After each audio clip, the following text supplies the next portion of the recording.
کب تک ایسا چلے گا؟ وہ جو صوفے پر بیٹھا گود میں لیپ ٹاپ رکھے بیٹھا تھا ذوحان کے سوال پر سر اٹھا کر دیکھنے لگا جو اس کے سامنے کھڑی محو سوال تھی۔ ایسا کیسا؟ اس پر ایک نظر ڈال کر پھر سے اپنے سابقہ کام میں مشغول ہو گیا۔ آخر میرا قصور کیا ہے؟ کیوں ایسے بیہیو کر رہے ہیں آپ؟ ایک کمرے میں موجود ہوتے ہوئے ہم دو اجنبیوں کی طرح رہ رہے ہیں۔ اتنے دن میں اس کی خاموشی اور سرد انداز محسوس کرتے وہ آہت پھٹ پڑی۔ تمہارے دماغ کا فطور ہے سب؟ اس کی بات پر کان دھرے بغیر وہ اپنے کام میں مصروف رہا۔ چھوڑیے اسے اور میری بات کا جواب دے۔ لیپ ٹاپ اس کے ہاتھ سے پکڑ کر ایک دم بند کر کے سائڈ پر رکھتی وہ اس کے غصے کو ہوا دے گی۔ پاگل تم، یہ کیا بچپنا ہے؟ نظر نہیں آ کہ کام کر رہا ہوں؟ ٹیس میں کہتا اسے سہمنے پر مجبور کر گیا۔ ذوحان نے کہاں دیکھا تھا اس کا یہ انداز کبھی؟ اس کی آنکھیں پانی سے لبالب بڑھ گئی۔ اسے یوں ہی چھوڑتی وہ ٹیرس کا دروازہ کھولتی وہاں بند ہوگی۔ شٹ! غصے سے وہ ہاتھ کا مکہ بنا کر دیوار پر مار گیا۔ وہ کافی دیر سر ہاتھوں میں گرائے وہاں بیٹھا رہا۔ جب 2 گھنٹے گزر جانے کے بعد بھی وہ کمرے میں نہ آئی تو شفان اس کے پیچھے گیا۔ یہ توقع وہ زمین پر بیٹھی گھٹنوں میں منہ دیے رو رہی تھی۔ کیٹی اس کے پیار بڑی پکار پر وہ ایک دم سٹل ہو گیا، البتہ سر نہ اٹھایا۔ آئی ایم سوری وہ پھر سے بولا پر جواب نہیں آیا۔ اس کے ساتھ ہی فرش پر بیٹھتا اس کے کندھے کے گرد ایک بازو پھیلاتا دوسرے ہاتھ سے اس کا چہرہ اٹھا گیا۔ اس کے چہرے پر نظر پڑتے ہی شفان لب بیند کر دل ہی دل میں جی بڑھ کر خود کو ملامت کیا۔ سورخ چہرہ، نم آنکھیں، بھیگی پلکیں، لال پڑتا ناک اور تھرتھراتے لب۔ کیا حال کر لیا تھا اس نے اپنا؟ میں پریشان ہوں تھوڑا یار، بس اس لیے۔ ماتھے پر بکھرے بال ایک ہاتھ سے سمیٹا وہ الجھے ہوئے لہجے میں بولا، کیا پریشانی ہے؟ اتنے دن سے پوچھ رہی ہوں، آپ کم از کم مجھ سے تو شیئر کریں۔ میاں بیوی تو ایک دوسرے کا لباس ہوتے ہیں نا، پھر مجھ سے کیسے پردہ داری؟ وہ شکوہ کن لہجے میں بولتے شفان مزید شرمندہ ہو کر رہ گیا۔ اچھا اب کان پکڑ کر معافی مانگ رہا ہوں، پلیز معاف کر دو۔ وہ سچ میں اپنے دونوں کان پکڑتا بولا تو اس کی شکل دیکھتے وہ بے سہاتا ہنسی۔ چھوڑے، بہت فنی لگ رہے ہیں۔ اس کے ہاتھ پکڑ کر کان سے ہٹاتی وہ ہنستی ہوئی بولی۔ وہ ایک دم اس کی کمر میں بازو ڈالتا اسے میں بیچ گیا، اپنے وجود پر اس کی گرفت سخت اور اپنی گردن پر اس کی گرم سانسوں کی تپش محسوس کرتی۔ ذوحان بخلا کے، بہت ضروری ہو میرے لیے تمہارا وجود مجھے ہر پریشانی سے آزاد کر دیتا ہے، بس میرے قریب رہا کرو۔ اس کے کان میں سرگوشی کرتا اس کے وجود کو ہلکا پھلکا کر گیا۔ وہ سرشاری سے اپنے کانوں میں ہوتی میٹھی سرگوشی کو سننے لگی۔ دن بہت بیزار اور اداس سے گزرے تھے۔ ان دونوں میں ہوئی طلح کلامی کے بعد دونوں ہی قطع کلام کر چکے تھے۔ آج صبح سے اس کی طبیعت کافی خراب تھی جس کی وجہ سے وہ بستر سے نکلی ہی نہ تھی۔ ناشتہ بھی ذوحان سے کمرے میں منگوا لیا پر کچھ کھایا نہیں۔ ٹرے ویسے ہی واپس بھیج دی۔ لاؤنج میں بیٹھے اور ہاں نے خاموش نظروں سے یہ سب دیکھا تھا۔ کچھ دیر بعد وہ کمرے میں داخل ہوا تو وہ نڈھال سی باتھ روم سے باہر آ رہی تھی۔ چہرہ ساتا ہوا تھا، پیلی بتی رنگت طبیعت خرابی کی گواہی دے رہی تھی۔ اورحان کمرے میں داخل ہوا تو اسے ایک نظر دیکھنے کے بعد وہ رخ موڑ گئی۔ اورحان نے بہت ضبط سے اس کی یہ حرکت برداشت کی تھی۔ اسے سب سے زیادہ غصہ صاحبہ کا نظر انداز کرنے پر آتا تھا۔ یہ حرکت ناقابل برداشت تھی اس کے لیے۔ اسے نظر انداز کرتے وہ بیٹھ کے تبرنے لگی جب بیچ راستے میں اسے بازو سے تھام کر روک گیا۔ صاحبہ نے سوالیہ نظروں سے اسے دیکھا، ناشتہ کیوں نہیں کیا؟ دل نہیں کیا؟ دل کیوں نہیں کیا؟ کیونکہ طبیعت ٹھیک نہیں؟ کیا ہوا ہے طبیعت کو؟ جو بھی ہوا ہو آپ کو اس سے کیا مطلب؟ اگر بھول گئی ہو تو یاد کروا دوں کہ تمہارے سارے مطلب اورحان بلوچ سے وابستہ ہے۔ یاد کروانے کا شکریہ۔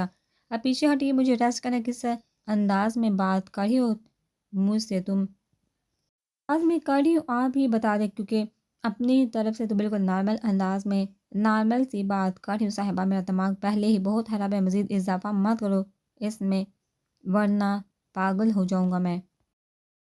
ایسی کوئی خواہش نہیں۔ اتنے میں دروازہ ناک ہوا تو اورحان دروازے کی طرف بڑھ گیا۔ رانی کھانے کی ٹرے لیے کھڑی تھی جس کا اورحان حکم دے رہا تھا۔ ٹرے تھام کر اورحان نے دروازہ بند کیا۔ اتنے میں صاحبہ برپا لیٹی آنکھوں پر بازو رکھ چکی تھی۔ اٹھ کر بیٹھو، کھانا کھا کر دوائی لو، پھر سو جانا، اسے حکم دیتا اس کے سر پر کھڑا ہو گیا۔ میں واضح بتا دیتی ہوں کہ مجھے نہیں کھانا، آپ کو تکلیف کرنے کی ضرورت نہیں، مجھے چاہیے ہوگا تو خود ہی لے لوں گی۔ بازو ہٹا کر اسے جواب دیتی وہ پھر سے بازو آنکھوں پر رکھ گئی۔ اس کی بدلتی طبیعت کا ہی اثر تھا جو اس طرح بات کر رہی تھی اورحان سے، ورنہ صاحبہ تو ایسی بات نہ کرتی۔ وہ اس کی کوئی بھی بات سنے بغیر اگلے لمحے سے کندھوں سے پکڑ کر بیڈ پر بٹھا گیا۔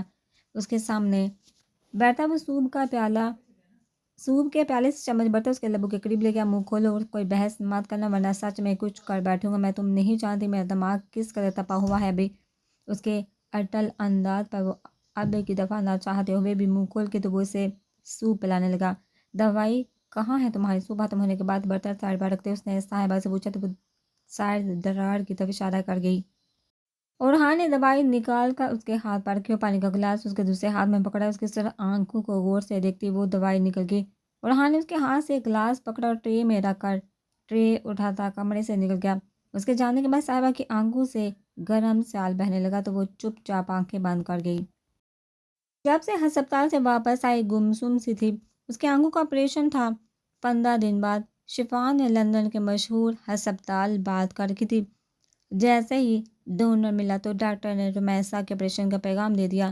صاحبہ نے انکار کرنا چاہا تو جانے کے الفاظ حلق میں ہی دم توڑ کے کیا وہ واقعی پوری زندگی دوسروں کے سہارے پر رہتی؟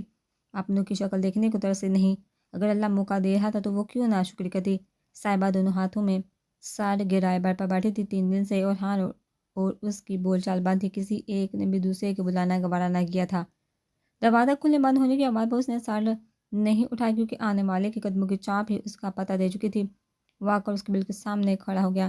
اٹھ کے ریڈی ہو جاؤ ڈاکٹر کے پاس چل رہے ہیں ہم. اس کے بعد صاحبہ سر اٹھا کر اس کی طرف دیکھنے لگی. کیوں؟ ڈاکٹر کے پاس کس لیے جانا ہے؟ میں پرسوں اپنا چیک اپ کروا کر آئی تھی. اس کے بعد اورحان لابیج گیا. تم اچھی طرح سے جانتی ہو کہ میں تمہیں کس مقصد کے لے کے جانے والا ہوں اسپتال. اس کے تاثرات حد سے زیادہ صدر نہیں میں نہیں جانتی. آپ بتاتے جانتے بوتے وہ اس کا ضبط آزما رہی تھی کیونکہ بہت دن گزر چکے تھے. پہلے ہی تمہاری لاپرواہی کی وجہ سے ہمیں جلد جلد یہ سب ختم کرنا ہے. دان پیس کر کہتا وہ اس کے سامنے سے ہٹنے لگا. جب وہ اپنی جگہ سے اٹھتی اس کی مضبوط کلائی اپنے نازک ہاتھ میں تھام گئی. کیا ختم کرنا ہے؟ ہماری اولاد کو صاف لفظوں میں کہیے نا. تلخ لہجے میں کہتی وہ اورحان کی سماعتوں کو لہولہان کرنے کے در پر تھی. ہماری نہیں بلکہ میری اولاد کو ختم کرنا چاہتے. اب اس بات پر وہ اپنی کلائی چھڑواتا اسے کندھوں سے دبوچ گیا. کیا میری لگا رکھے پیچھے لے کر آئی تھی کیا؟ نہیں نا. تو پھر منہ بند رکھو. ترش لہجے میں کہتا وہ صاحبہ کی آنکھیں بھگا گیا. کس قدر ظالم ہے آپ. اپنی اولاد کو اپنے ہاتھوں سے ختم کرنا چاہتے ہیں یا پھر آپ کو یہ شک ہے کہ میرا کردار خراب ہے اور یہ بچہ کسی اور. اس کے جملہ مکمل کرنے سے پہلے اورحان کا باری ہاتھ اس کے منہ پر چھاپ چھوڑ گیا. اپنے گال پر ہاتھ رکھتے وہ پھٹی پھٹی نظر سے اورحان کو دیکھ رہی تھی. اورحان نے اسے تھپڑ مارا تھا اس کے سردار نے. وہ پہ یقین کھڑی تھی جب وہ اس کو کندھوں سے پکڑ کر جھنجھوڑ گیا. تم پاگل ہو کے جانتی بھی ہو کیا بکواس کی ہے تم نے میرے منہ پر تماشا مارا ہے. مجھے اس قدر بغیر سمجھ لیا ہے کیا تم نے. بولو. بزاہمی شیر کی طرح چیخا تھا اس کی داڑھ پر. صاحبہ خوف سے کپ کپانے لگی. تم میری شکل دیکھنے کو بھی ترسو گی اب. اگر راک اور کہتا اسے ایک جھٹکے سے چھوڑ کر کمرے سے نکل گیا. جاتے جاتے کمرے کا دروازہ زوردار طریقے سے بند کر گیا. صاحبہ کی ٹانگوں نے کھڑے رہنے سے انکار کیا تو وہ وہیں زمین پر بیٹھی چلی گئی. گال پر ہوتی چلن اور اپنے بولے الفاظ یاد کرتی وہ چہرہ ہاتھوں میں چھپاتی پھوٹ پھوٹ کر رو دی. اس کے الفاظ اسے شدید پشیمان کر رہے تھے پر وہ غصے میں اندھی ہو گئی تھی. پاگل ہو گئی تھی. اسی لیے تو غصے کو حرام کیا ہمارے اسلام میں کیونکہ غصے میں انسان صحیح اور غلط کا فرق بھول جاتا ہے. اچھے اور برے کی تمیز کھو دیتا ہے. غصہ انسان کے حواس پر سوار ہو کر اس کے سدھ بدھ کھو دیتا ہے. اسے اپنی کم عقلی کا اچھے سے احساس تھا. اورحان نے اسے تھپڑ مارا تھا. پہلی دفعہ اس پر ہاتھ اٹھایا تھا پر وہ اس بات پر خفا نہیں تھی. اسے اس حرکت پر بالکل بھی غصہ نہیں تھا کیونکہ وہ جانتی کہ جیسے الفاظ اس نے خود کے لیے استعمال کیے ان پر وہ ایسے ہی تھپڑ کی حقدار تھی. مرد کی غیرت پر چوٹ کرنا اسے جلتے توے پر بٹھا دینے کے مترادف ہوتا ہے. وہ کسی صورت برداشت نہیں کرتا کہ اس سے وابستہ عورت کا نام کسی اور مرد کے ساتھ جڑے جبکہ صاحبہ نے تو حد ہی کر دی تھی. آج اسے سمجھ نہیں وہ کسی سے اپنا غم بانٹے. ماں کی کمی آج شدت سے محسوس ہوئی تھی. جب کچھ نہ سمجھ آئی تو وہ وہاں سے اٹھتے رخسار بیگم کے کمرے کی طرف چل گئی. دروازہ ناک ہوا تو انہوں نے اندر آنے کی اجازت دی. دروازہ کھولا تو سامنے صاحبہ کو دیکھ کر رخسار بیگم بھرپور حیران ہوئی کیونکہ وہ بہت کم ان کے کمرے میں آتی تھی پر اس کی حالت دیکھ کر انہیں صحیح معنیوں میں تشویش ہوئی. ملگجا لباس، بکھرے بال، لال آنکھیں، ستا ہوا چہرہ. ان کا دل بے ساختہ تھا، نرم پڑ تھا اس کے لیے. وہ بیڈ پر اٹھ بیٹھی. کیا ہوا صاحبہ؟ سب ٹھیک ہے نا؟ شاید پہلی بار انہوں نے اس قدر نرمی سے صاحبہ سے بات کی تھی. صاحبہ شکستہ قدم اٹھاتی ان کی طرف بڑھی اور زمین پر بیٹھتی اپنا سر ان کی گود میں رکھتی بچوں کی طرح رونے لگی۔ رخسار بیگم کا دل انجانے خدشات کے تحت لرز اٹھا۔ صاحبہ تم بھی مجھے پریشان کر رہی ہو اب۔ فرحان کہاں ہے؟ وہ ٹھیک تو ہے؟ ان کی تشویش پر وہ سر ہلا گئی۔ تو پھر کیا ہوا؟ یہ کیا حالت بنا رکھے تم نے؟ فرحان کہاں ہے؟ اس کا سر اٹھاتی وہ اس کے چہرے کو دیکھتی پوچھنے لگی میرا مطلب آپ دادی بننے والی ہے؟ وہ رونے کے دوران وقفے سے بڑے تو رخسار بیگم چونک اٹھی۔ اگلے ہی پل خوشی سے ان کا چہرہ تمتما اٹھا۔ ماشاءاللہ یہ تو بہت خوشی کی بات ہے، تم اس خبر پر ڈوری اس کے پوچھنے پر اپنے نفی میں سہلا گئی۔ ارحان یہ بچہ نہیں چاہتے، وہ چاہتے کہ میں اسے ختم کر دوں، بات مکمل کرتی وہ پھر سے رو دی۔ جبکہ اس کی بات سن کر رخسار بیگم تھا وہ ٹھیک کیا بکواس ہے یہ؟ دماغ خراب ہو گیا کہ اس کا؟ اپنے ہی وارث کو ختم کرنے کی بات کر ہے؟ اس کو آنے دو، میں اس کی خبر لوں گی۔ تم اٹھو یہاں سے، شاباش، اوپر آ کر بیٹھو، طبیعت خراب کروا لوں گی ویسے۔ پیار سے اس کا سر چلاتے اسے بیڈ پر بٹھا گئی۔ صاحبہ چپ چاپ ان کے ساتھ بیٹھ کر اپنا سر ان کی گود میں رکھ گئی۔ میری ماں نہیں ہے، میں نے کبھی ان کا لمس بھی محسوس نہیں کیا۔ میں نے اپنے دکھ کو کبھی کسی سے نہیں بانٹے، پر یہ دکھ بہت بڑا ہے، میں اکیلے اس کا بوجھ برداشت کرنے کے قابل نہیں۔ مجھے جہاں بہت سکون ملا ہے، آج پتہ چلا کہ ماں کی آغوش کس قدر پرسکون ہوتی ہے۔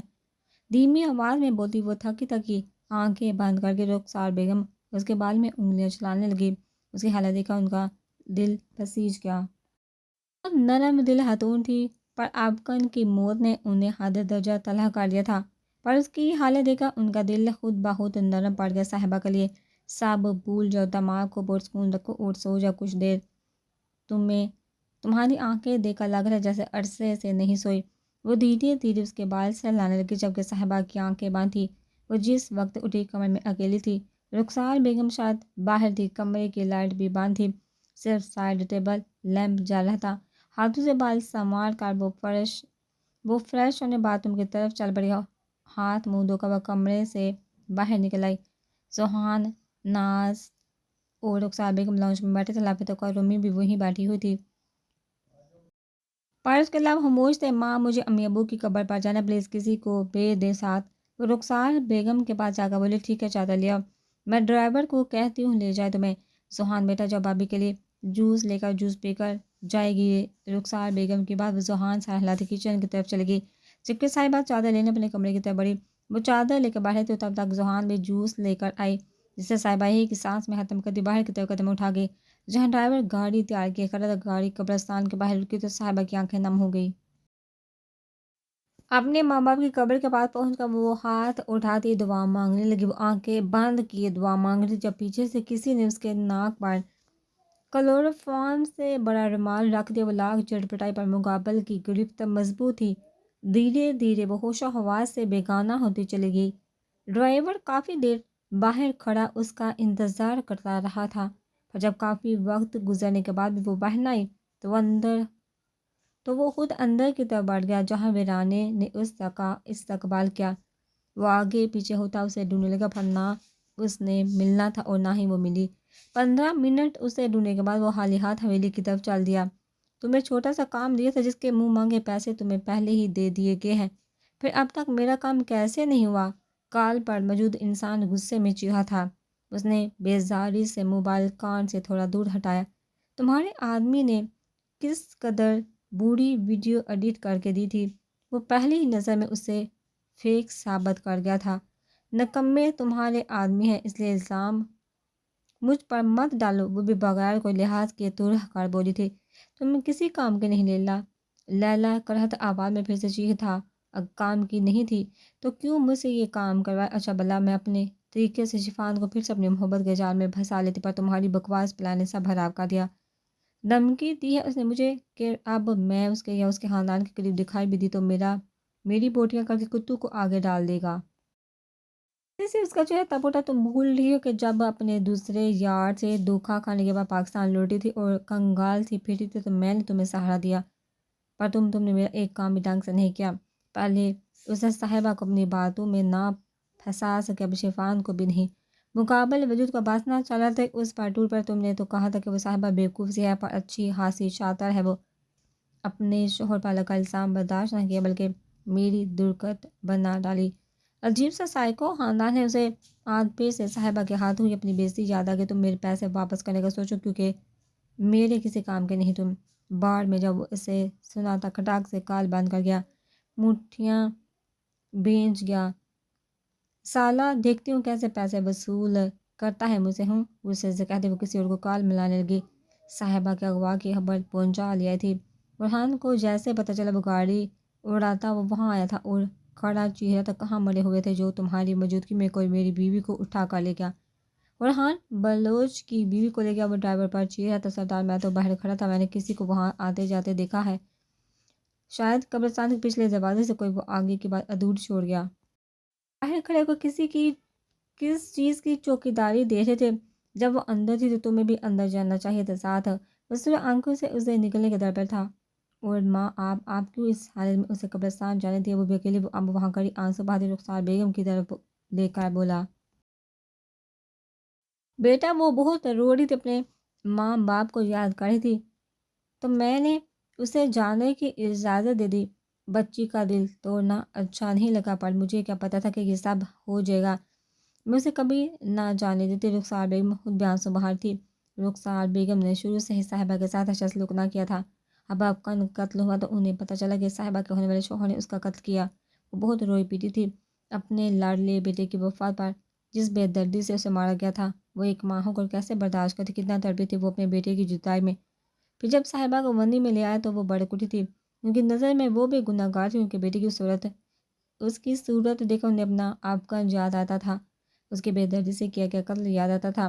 وہ صاحبہ کو اپنے اعتاب کا نشانہ بناتے. پر یہ سب زیادہ دیر چلنے سے پہلے فرحان کچھ سب کا اندازہ ہو گیا, اور وہ اعلانیہ طور پر 2 ٹوک انداز میں سب کو باور کروا گیا کہ صاحبہ اس کی بیوی کی حیثیت رکھتی ہے اور سب کے لیے فرحان کی تہائی مقدم ہے. رخسار بیگم نے اپنے قدم پیچھے اٹھا لیا, پر اپنا دل نہ صاحبہ کی طرف سے صاف کر سکی. پھر سوہان کی شادی پر جس صاحبہ نے بڑی بہو ہوتے ہوئے پورے گھر ہر چیز کو مینج کیا, رخسار بیگم کی نظروں میں کا امیج تھوڑا بدلا تھا. رومی کے اغوا کے بعد اس نے ہر شخص کو پورے گھر کو سنبھالا, سب کا حوصلہ بندھا. رخسار بیگم کا دل اس کے لیے نرم پڑا تھا. پھر جب انہوں نے عقل کا استعمال کرتے ہوئے سب سوچا تو انہیں صاحبہ بے قصور نظر آئی. اب تو وہ اس گھر کو وارث دینے والی تھی. رخسار بیگم کو وہ مزید عزیز کیوں نہ ہوتی. ان کے دل میں موجود ساری کثافت دھل گئی تھی. اس طرح چیخنے چلانے سے کچھ نہیں ہوگا. ہمیں کچھ سوچنا ہوگا جس سے ہم بابی کو بحفاظت بچا سکے. شفان کی بات پر اللہ بیچ کر ہے کہ ایک انسان ہے جو ہماری مدد کر سکتا ہے. شفان کی بات پر فرحان نہ سمجھے سے اسے دیکھنے لگا. کون آپ اچھے سے جانتے ہیں میں کس کی بات کر رہا ہوں. اس کی بات پر فرحان چونگو نے پھر ایک دم موبائل جیب سے نکالا. ایک نمبر ملانے لگا. تیسری بار پر کال اٹھا لی گئی. کہاں پر ہو, مدد چاہیے تمہاری. ایک مسئلہ ہو گیا. چھوٹے ہی بولا گیا کیسا مسئلہ. مقابلے پوچھا تو فرحان ساری بات بتا گیا. میں جانتا ہوں یہ کام کس کا ہو سکتا ہے. مجھے 100% نہیں 101% یقین ہے. اور لہجے میں کو بولا کون کر سکتا ہے سر جلدی بتاؤ. وہ بے صبری سے پوچھنے لگا. انور چودھری. یہ نام سنتے ہی فرحان کے تاثرات پتلے ہوئے. کیا تمہیں یقین ہے. اسی خدشے کے تحت وہ یقین دہانی کرنے لگا. ہاں بالکل ایسا ہی یقین جیسا اپنے بدبخت ہونے پر ہے. مقابل کی بات پر فرحان آنکھیں گھما کے مجھے اپنی بیوی کو صحیح سلامت واپس لانے دو. تمہارا بہت سٹ کتا ہوں. پھر طرح کہتے وہ کال بند کر گیا. تب موبائل کی بیپ سنائی دی اور فرحان نے دیکھا اسے ایک ایڈریس سینڈ کیا گیا تھا. چلو چلے.